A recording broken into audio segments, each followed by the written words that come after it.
আসসালামু আলাইকুম, welcome back to my channel. নতুন আরেকটি ভিডিওতে আবারও আপনাদেরকে স্বাগত জানাচ্ছি। কেমন আছেন আপনারা সবাই? আশা করছি মহান আল্লাহ তাআলার অশেষ রহমতে আপনারা সবাই ভালো আছেন এবং আপনাদের রমজানের রোজা ভালো যাচ্ছে। আলহামদুলিল্লাহ আমরা ভালো আছি। তো আজকে আমি 15তম রমজানে যে ইফতারটা তৈরি করেছিলাম সেটা আপনাদের সাথে শেয়ার করব। তো এখানে আমি ফ্রায়েড রাইস রান্না করব। তো ফ্রায়েড রাইস রান্না করার জন্য আমি চালটাকে সিদ্ধ বসিয়ে দিয়েছি। তো এখানে আমি একটু সামান্য লবণ আর একটু সয়াবিন তেল দিয়ে দিয়েছি, দিয়ে চালটা সিদ্ধ করে নিব যাতে করে চালটা একটু ঝরঝরা হয়। আর এদিক থেকে আমি 4টা ডিম ভেঙে নিয়েছি। তো এখন আমি ডিমগুলোকে ফেটে নিব। তো একটু সামান্য লবণ আর একটু গোলমরিচের গুঁড়া দিয়ে দিয়েছি, দিয়ে তারপরে এখন আমি চামচের সাহায্যে ভালোভাবে ফেটিয়ে নিচ্ছি। তো এভাবে করে ফেটিয়ে নিয়ে তারপরে আমি ডিমগুলোকে স্ক্রাম্বল করে নিব। তো আজকে আমি এগ ফ্রাইড রাইস রান্না করব।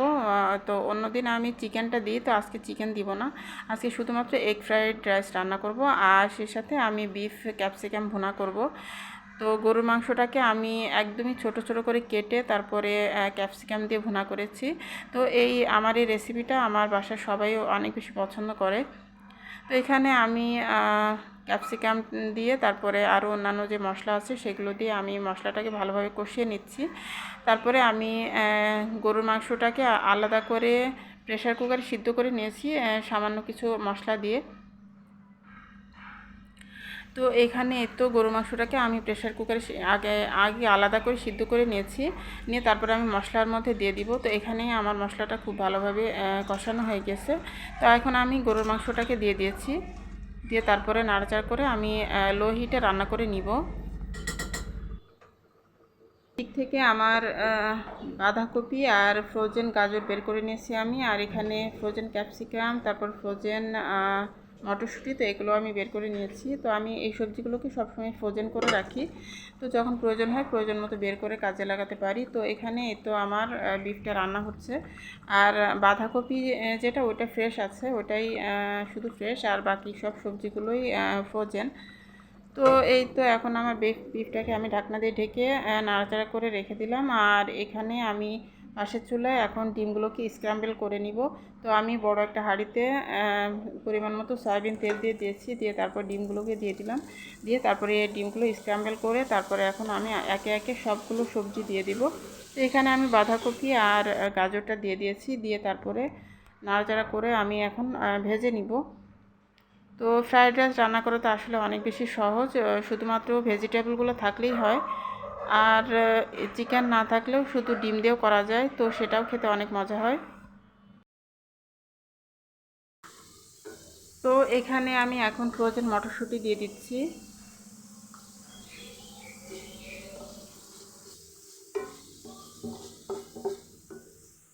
তো এই তো সবজিগুলোকে আমি এভাবে নাড়াচাড়া করে ভালোভাবে ভেজে নিব। আর সেই সাথে এখন কাঁচামরিচ ফালি দিয়ে দিলাম।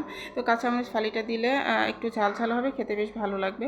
তো এইভাবে করে ফ্রায়েড রাইস রান্না করলে খেতে খুবই ভালো লাগে। তো আমার বাচ্চারা অনেক বেশি পছন্দ করে ফ্রায়েড রাইসটা, তো আমি প্রায়ই করে থাকি। আর এই তো আমি চালগুলো দিয়ে দিয়েছি। তো চালগুলো দিয়ে আমি এখন সব কিছু ভালোভাবে মিক্স করে নিচ্ছি। আর সেই সাথে আমি ক্যাপসিকামগুলো দিয়ে দিয়েছি, আর কিছু ফালি করা টমেটো দিয়ে দিয়েছি। তো এগুলো দিয়ে এখন আমি সব কিছু খুব ভালোভাবে নাড়াচাড়া করে আমি মিক্স করে নিব। তো এখানে আমি আরও কিছু মশলা অ্যাড করেছিলাম, তো সেগুলো আর রেকর্ড করা হয়নি। তো যাই হোক, ফ্রায়েড রাইস তো সবাই রান্না করতে পারে, তো এই কারণে অতটা ডিটেলস আর দেখায়নি। তো এই তো আমার বিফ রান্নাটাও প্রায় হয়ে এসেছে। তো এই তো আমার ইফতার রেডি করা হয়ে গেছে, আমি টেবিলে খাবারটাও দিয়ে দিয়েছি। তো এই ছিল আজকে আমাদের ইফতার আয়োজন।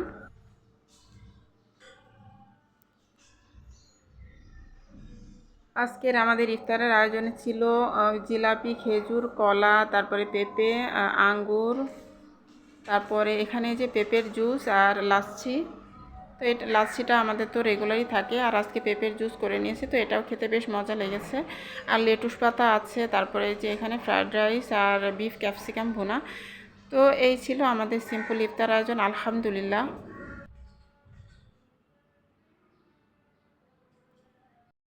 দেখতে দেখতে রমজানের রোজাগুলো প্রায় শেষ পর্যায়ে চলে এসেছে। আসলে মনটা অনেক বেশি খারাপ হয়ে যাচ্ছে। যতই রমজানের শেষের দিকে আসছে ততই মনটা খারাপ হয়ে যাচ্ছে।